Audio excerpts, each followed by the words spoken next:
Creating an employee and assigning department to it. So employee name, let's say Alifa Sales, job sales executive,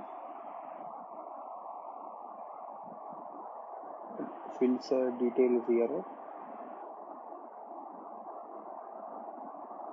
So we have assigned department as sales.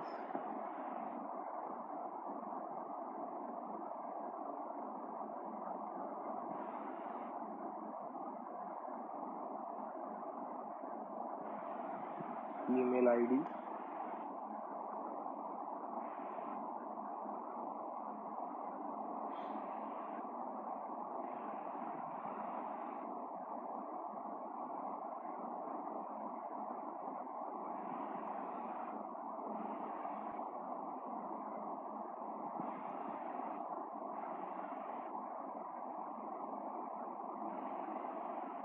and we will assign a coach and manager and just save it.